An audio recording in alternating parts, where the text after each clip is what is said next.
Guadalupe Llori se salva de una evaluación dentro de la Asamblea por decisión de un tribunal penal que emitió medidas cautelares a su favor.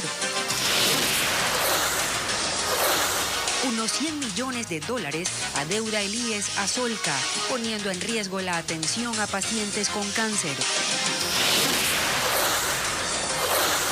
Nuevas medidas en la cárcel de Turi. 122 reclusas serán trasladadas a otra ciudad para evaluar instalaciones y se determinarán responsabilidades por el ingreso de armas. 3 cantones de Manabí se quedaron sin agua potable por la rotura de un acueducto. Habitantes y alcaldes exigen una solución urgente. Las noticias en Televistazo con María Isabel de Leve y Gabriela Maher.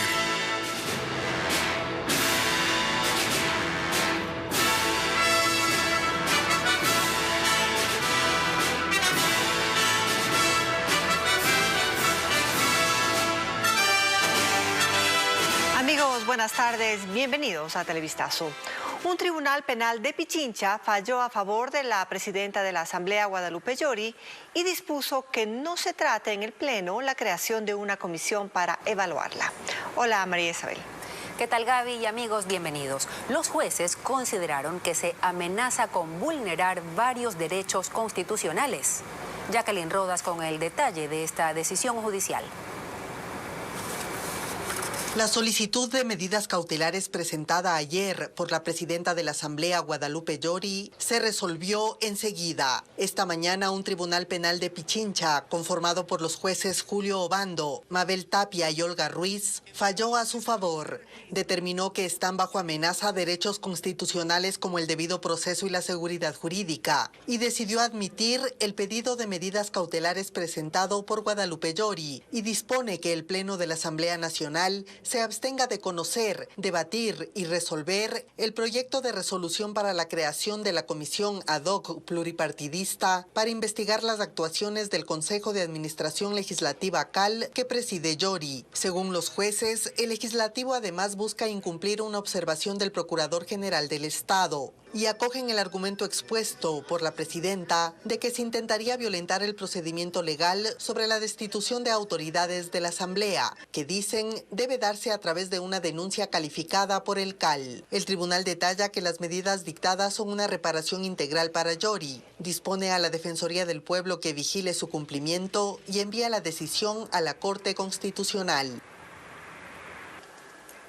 Y luego que la justicia admitiera la acción de medidas cautelares en favor de Guadalupe Llori, se generan reacciones en la Asamblea Nacional.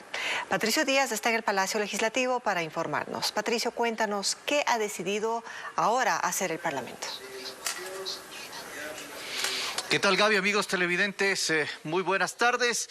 El Parlamento tomó una decisión y en específico quienes solicitaron un cambio del orden del día para que se cree esta comisión, es decir, el correísmo.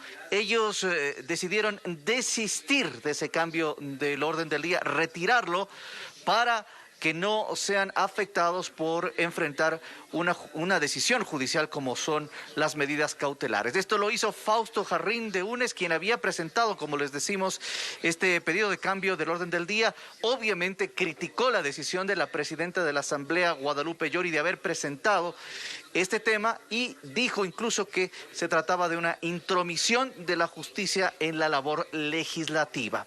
Escuchemos lo que dijo Fausto Jarrín en su explicación de este tema aquí en el Pleno.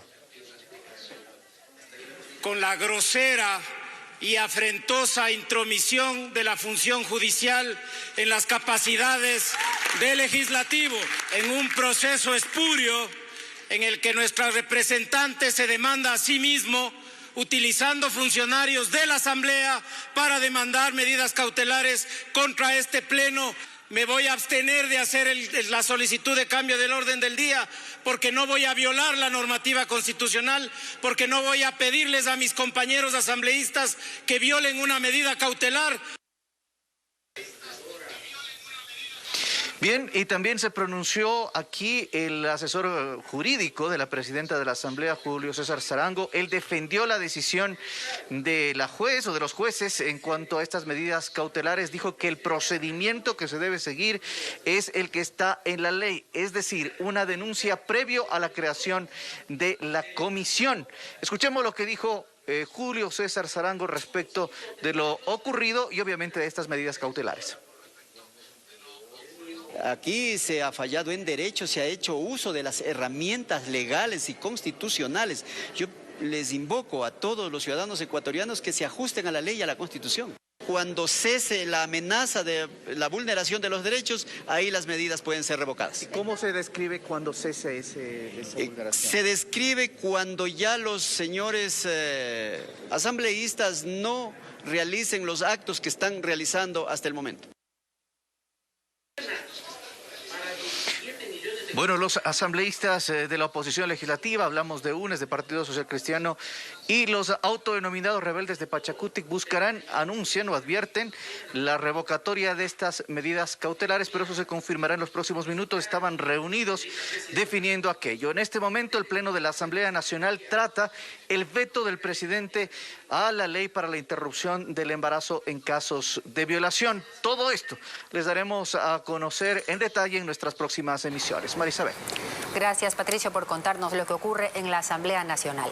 Y pasamos a Cuenca, donde las autoridades aseguran haber recuperado el control total de la cárcel del Turi tras los violentos incidentes y el asesinato de 20 reos el pasado domingo. Esta mañana anunciaron qué tipo de controles se ejecutan para restablecer el orden. William John continúa en la capital Azuaya cubriendo esta crisis penitenciaria. Hola William, cuéntanos qué es lo último. ¿Qué tal? Buenas tardes. Aquí en Cuenca, el ECU 911 ha sido el centro de operaciones de las autoridades una vez que se registró esta nueva crisis carcelaria en el Turi. Además del traslado de los 5 cabecillas de esta organización denominada Los Lobos hacia Guayaquil, se están tomando otras acciones según las autoridades para mantener el control total de todos los pabellones. Veamos el siguiente reportaje. A esta cita fueron delegados de Fuerzas Armadas, Policía, Gobierno y Derechos Humanos. Aseguran que en la cárcel del Turi todo volvió a la calma. En este momento el Estado ya tiene el control de todos los pabellones, todas las celdas del Centro de Privación de Libertad. Sin embargo, reconocen que cualquier chispa puede encender nuevamente los enfrentamientos, más aún si todavía no encuentran los fusiles usados en esta reciente matanza. Se está realizando una labor muy importante respecto a la requisa, la revisión de todas las instalaciones de las personas en búsqueda de justamente unos posibles fusiles que fueron usados dentro de este acto violento del día domingo. Pero ¿cómo evitar la corrupción que permitió el ingreso de armamento letal? El director de la cárcel dijo que recién tiene un mes en el cargo. Efectivamente es controlar todos estos procesos, tanto externos como internos, para evitar tipos de corrupciones y extorsiones que se han estado dando dentro del centro. ¿Pero funcionarios corruptos? Terminan, reitero, ese tema de las investigaciones. Si tenemos que desplazar y cambiar funcionarios, tendremos que hacerlo. Anunciaron además que 122 mujeres detenidas serán trasladadas solo por unas horas hasta el cantón Gualaceo a una propiedad estatal administrada por Inmobiliar. Pero luego retornarán al Turi. Realizaremos en el CPL Turi, en el pabellón de mujeres, una evaluación de infraestructura, una limpieza y una readecuación. Mientras que desde la Coordinación de Derechos Humanos aseguran que 18 de los 20 asesinados ya fueron identificados por sus familiares. En total son cerca de 1.500 efectivos entre militares, policías y agentes penitenciarios los que conforman el control permanente en el Turi. Con esta información nosotros retornamos a estudios. Buenas tardes. Buenas tardes y gracias, William, por ese reporte.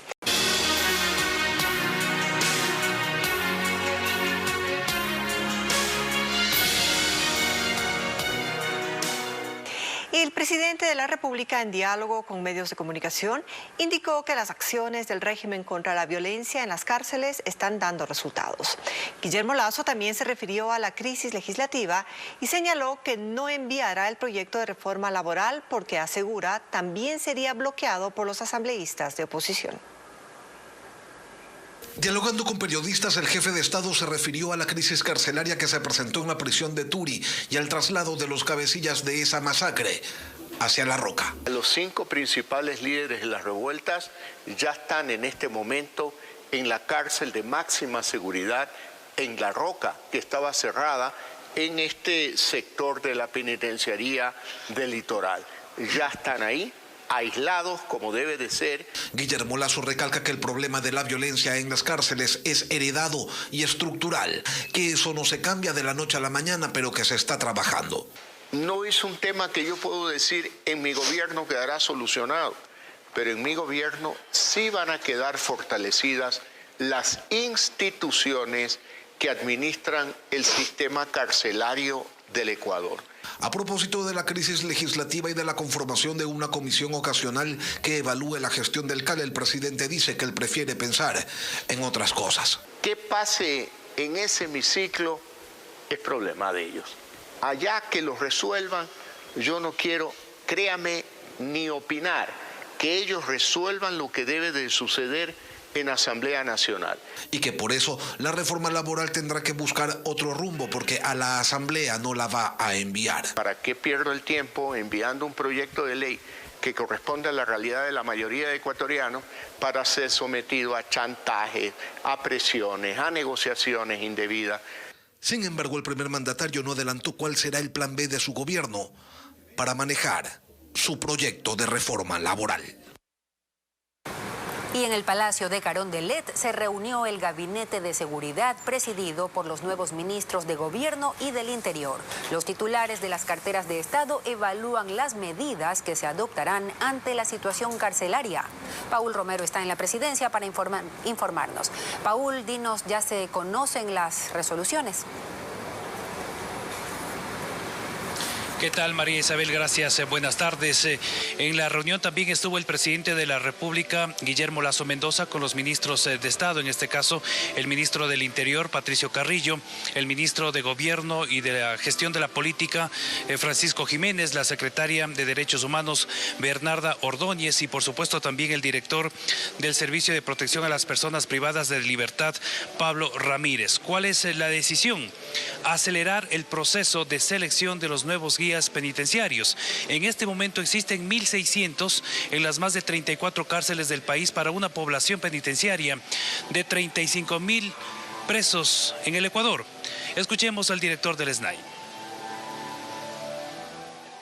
Para fortalecer el servicio y obviamente la profesionalización que tiene que ver con la incorporación de 1.400 agentes penitenciarios y la primera escuela de formación de agentes penitenciarios que se tiene previsto para el 22-23. Con esta incorporación de 1.400 a los 1.600 y 1.000 adicionales en el 2023, estaríamos en condiciones de tener los 3.000 agentes penitenciarios para las 30.000 personas privadas de la libertad. Ahí el director del SNAI. Además, otra decisión, el gobierno quiere también acelerar el proceso de indultos para privados de libertad. Hasta el momento se han concedido 300 y el objetivo es llegar a 4.000. Este es el informe. Gaby, buenas tardes. Muchas gracias, Paul, por ese informe desde el Palacio de Gobierno.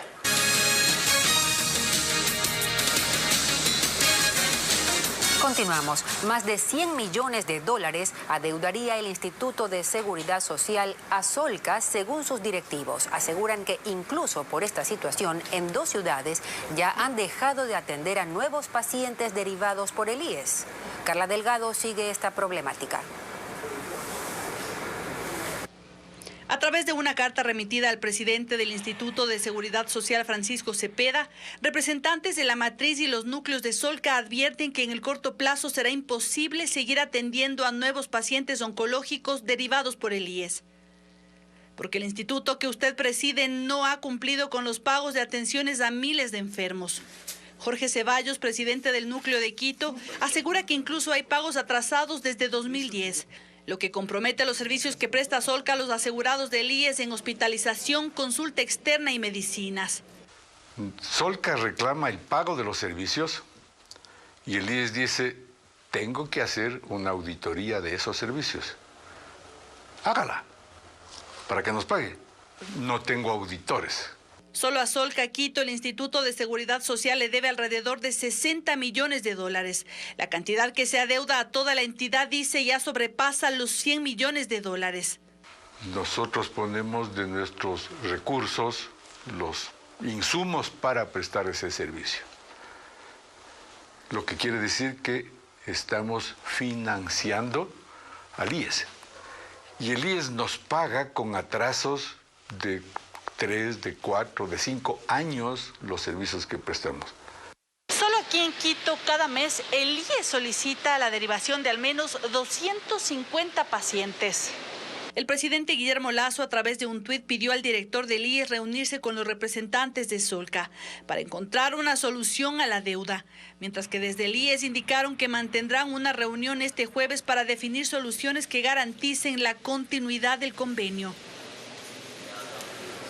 La Superintendencia de Bancos registra más de 120 empresas no autorizadas para realizar actividades financieras. Fabiola Santana informa que en lo que va del año, la entidad ha lanzado la alerta de 3 empresas que estarían captando dinero de manera ilegal, por lo que su inversión correría riesgo. Veamos cuáles son. Las altas ganancias por inversión de dinero y el pago de comisiones por referir a nuevos miembros es lo que ofrecen empresas ilegales para captar a quienes llaman socios. Pero muchas están identificadas por la Superintendencia de Bancos. En el portal web www.superbancos.gov.es está publicada una lista de 128 empresas no autorizadas para actividades financieras, donde su inversión correría riesgos. Las alertas de 3 de ellas han sido lanzadas en lo que va de 2022. Son Día, antes llamada IX Inversors, Crediunión y la ya intervenida Fortunario Activos Digitales Compañía Limitada. Sobre la primera, de origen lojano, podrían haber miles de perjudicados, pues hace una semana se declaró en liquidación. Este ciudadano, que prefirió ocultar su identidad, dijo cómo operaba. Metía $1,000 y usted ganaba 2,000 más. Es decir, en total $3,000. Sí, en total $3,000. ¿Y más o menos diariamente cuánto les pagaba? Diariamente por $1,000 le pagaba unos $15 diarios. Sí, en total mensualmente sacaba $200 por $1,000. Agregó que les informaban que su dinero era invertido en la compra y venta de criptomonedas. Consultamos a la Superintendencia de Bancos y a través de boletines de prensa dijo que sobre esta compañía ilegal IX Inversors colocó una denuncia en Fiscalía sobre una posible captación ilegal de dinero en enero pasado y hace una semana alertó a la Unidad de Análisis Financiero UAFE. Como estas, entre junio del año pasado y marzo de este año han colocado otras 60 denuncias, por lo que llama a los ciudadanos a estar pendientes de estas alertas que lanzan y evitar ser estafados. Un grupo de transportistas pesados cerró la vía que conecta a las provincias de Los Ríos y Santo Domingo de los Áchilas. Protestan porque la anunciada ampliación de la carretera no se concreta y pese a ello ya se han instalado nuevas casetas de peaje. Los conductores denuncian que les están cobrando anticipadamente por un servicio que aún no reciben. Lo primero que aclaran es que no se niegan a pagar. Los transportistas aseguran que entienden que si reciben mejores servicios, es decir, mejores carreteras, habrá que pagar por ello. Pero el problema es que no han recibido mejores servicios y ya les están cobrando. Trabajen en la ampliación de la vía, que es lo que nosotros venimos manifestando. Amplíen la vía y cobren. No les estamos diciendo que no nos cobren, siempre hemos dicho que vamos a pagar, pero primero amplíen la vía. Es que esta vía, la Buena Fe Santo Domingo, va a ser ampliada. O al menos hay un contrato firmado por el Ministerio de Obras Públicas desde hace un par de años con ese fin. Y aunque todavía la ampliación no se ve, ya desde hace un año comenzó a funcionar un primer peaje y ahora, hace apenas unos días, empezó a funcionar el segundo.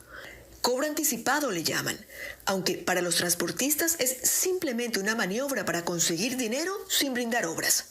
Ya nos cansamos, nosotros ya no estamos para juegos. Señor Presidente de la República, le hago el llamado a usted.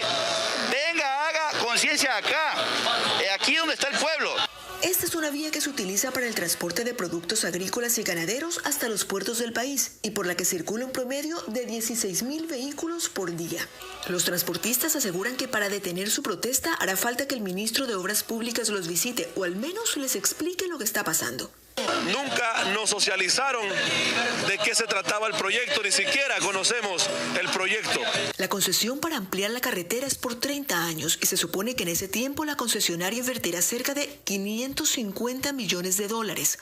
Pero los transportistas reiteran que todo eso está en papeles, que necesitan ver las obras antes de comenzar a pagar por ellas. Seguimos con más noticias. Esta mañana en Durán se reportó el hallazgo de una adolescente muerta dentro de una vivienda ubicada en la cooperativa Una Sola Fuerza.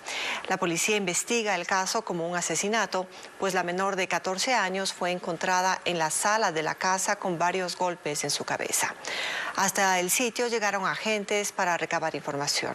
Se conoció que la joven trabajaba cuidando a unos niños durante la noche y que las puertas del inmueble no habían sido forzadas.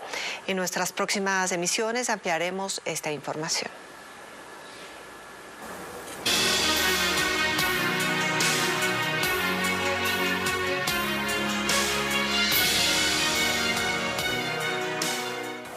Y se encienden de nuevo las alarmas en el Guasmo Sur de Guayaquil tras 2 sicariatos registrados en las últimas horas. En uno de los casos, la víctima fue baleada dentro de un carro, mientras que en otro, una adolescente presenció cuando sujetos acribillaron a su padre. Nuevamente el Guasmo se convierte en el escenario de muertes violentas. El crimen más reciente ocurrió la noche de ese lunes, en la cooperativa Batalla de Tarqui. Allí las autoridades recibieron la alerta de un hombre baleado dentro de un carro. Y en su interior un ciudadano que lamentablemente había perdido la vida por el efecto de los impactos de bala que presentan en su cuerpo. Se levantaron por parte de criminalística 3 indicios. La policía busca identificar a la víctima, pues no portaba sus documentos. También recaban información para determinar los motivos del crimen. Conforme las placas del vehículo pertenecería a una ciudadana y no a un nombre de un caballero que es el que estaba en la posición de conductor al interior. Pero ese no fue el único hecho. Horas antes, en la cooperativa Patria y Libertad, un hombre de 39 años fue asesinado cuando estaba comiendo afuera de una vivienda. Su hija de 14 años también estaba en el sitio y presenció cómo lo mataron. La víctima frecuentaba este lugar en virtud de la presencia de familiares. Llegaba a servirse alimentos. Esta actividad ha sido analizada por los agresores porque es una muerte selectiva. Los agentes recogieron 12 restos de bala que quedaron regados en la calle. Producto del ataque, la adolescente resultó herida y fue trasladada a un hospital. Con estos hechos, la cifra de muertes violentas en el Distrito Sur, que agrupa a los Guasmos, se eleva a 50 casos en lo que va de este año y que están bajo investigación. Se intensifica la presencia militar y policial en la cárcel La Roca en Guayaquil. Hasta ahí fueron llevados los 5 cabecillas que, según la policía, habrían provocado la última masacre en la prisión de Turi, en Cuenca. Merlin Ochoa nos tiene información sobre los antecedentes penales de los trasladados. La noche de lunes, a bordo de un avión militar, arribaron a la base aérea Simón Bolívar de Guayaquil los 5 reos que, según la policía, serían los cabecillas de organizaciones delictivas y a quienes se les atribuye la matanza más reciente en la cárcel de Turi, ubicada en Cuenca. De inmediato fueron llevados a La Roca, centro penitenciario considerado de máxima seguridad en el puerto principal, que se reactiva con estos traslados. Grupos de delincuencia organizada que tendrán algunas limitaciones sobre sus derechos, entiendo yo, en el tema de visitas y algún otro tipo de restricciones, pero eso no lo maneja Policía Nacional acá en la zona 8, sino directamente el SNAI. Pero, ¿quiénes son esos detenidos? Alexander Q., alias Ariel, cabecilla de los Lobos, tiene 5 procesos, 3 de ellos por tráfico de drogas. Freddy A., alias Anchundia, quien dirigía la banda R7. Sus causas penales son por fuga y asesinato. Eduardo M., alias Gato Rooney, de los Chone Killer Ñetas, fue capturado por asesinato. Marvin R., alias Mojón, quien es investigado por 5 delitos, 3 de ellos por asesinato.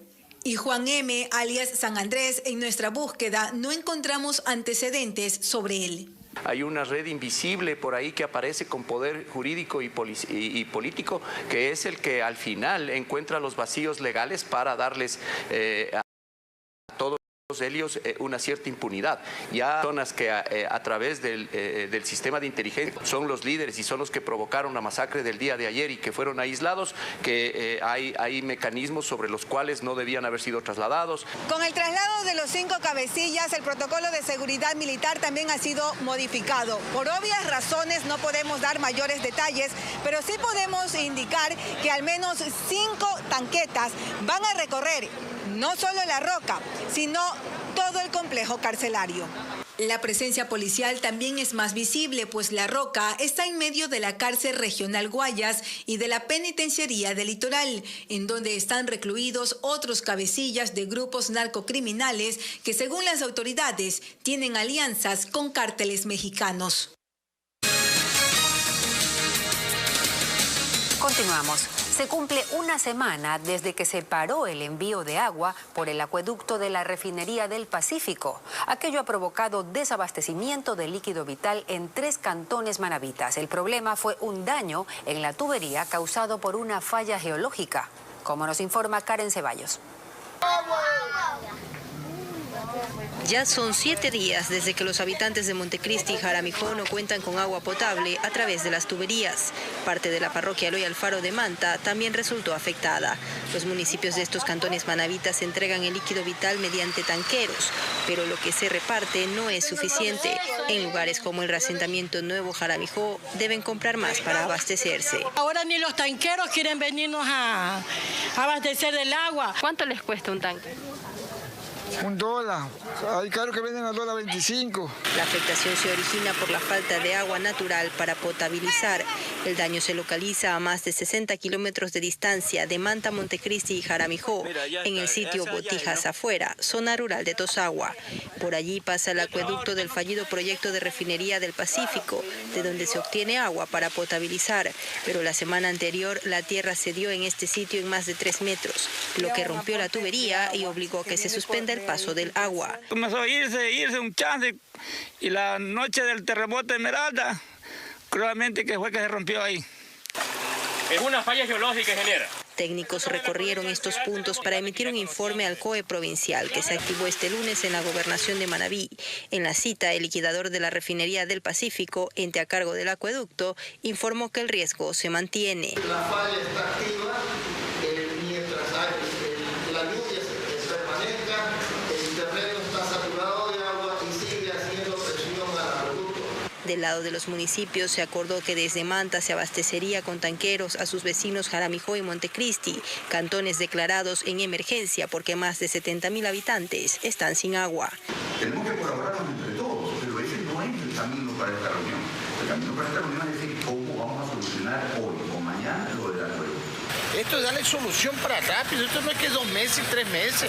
La gente no aguanta estar sin agua. En las próximas horas se tendrán informes geológicos y técnicos que determinen los mecanismos y el tiempo tentativo para solucionar el daño de la tubería del acueducto, que nace desde la represa La Esperanza y que también fue aprovechada para dotar de agua para riego. Retomamos información sobre la protesta de transportistas en la carretera que conecta a las provincias de Los Ríos con Santo Domingo de los Áchilas. Y para conocer cuál es la situación a esta hora en esa vía y las reacciones de los conductores, damos paso a nuestro corresponsal Marlon Melo, que está en el sitio. Marlon, buenas tardes. Adelante. Así es, compañeros, buenas tardes. Desde hace 24 horas existe gran congestionamiento vehicular en la carretera estatal E25. Esto debido a las protestas de los transportistas. Ellos exigen que se paralice el cobro anticipado de peaje y que primero se realice la ampliación a 4 carriles en el tramo que une a Buenafé con Santo Domingo. Asimismo, solicitan la presencia de Marcelo Cabrera, ministro de Transporte y Obras Públicas, hasta este sitio para que disponga de manera inmediata la suspensión del cobro del peaje. En caso de que sus peticiones no sean aceptadas, ellos indican que radicalizarán la medida en las próximas horas. Esa es la información que tenemos hasta el momento. Continúen ustedes con más en Estudios. Buenas tardes. Continuamos. Los pequeños y medianos productores de leche en Cotopaxi están desesperados, ya que el crudo invierno ha destruido las vías de acceso a las comunidades, por lo que no pueden comercializar el producto. Patricio Viera nos comenta que la leche es utilizada como alimento para perros y chanchos.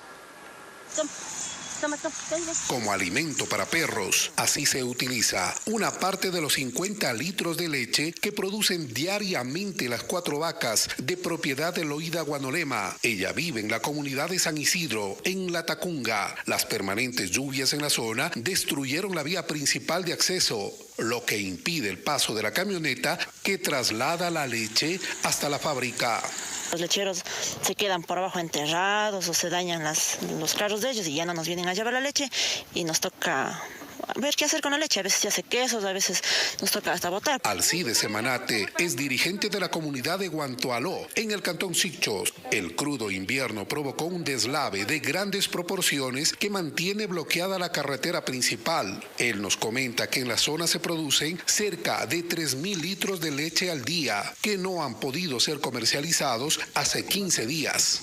Solo dejar de la misma vaca para que coma el ternero, eso es lo que se puede hacer. El gobernador de Cotopaxi, Osvaldo Coronel, informó que en la provincia se producen cerca de 500.000 litros de leche diariamente. Hasta el momento no se conoce una cifra exacta de la leche que no se está vendiendo. Lo que sí reconoce es que son varias comunidades de 4 cantones que tienen problemas para comercializar el producto debido al mal estado de las carreteras, por lo que planificará la instalación de centros de acopio en las comunidades. Esos centros de acopio permitan recibir la leche de los pequeños productores, obviamente se conserve en condiciones de refrigeración adecuadas. Para esto se espera contar con una cadena de servicio de transporte.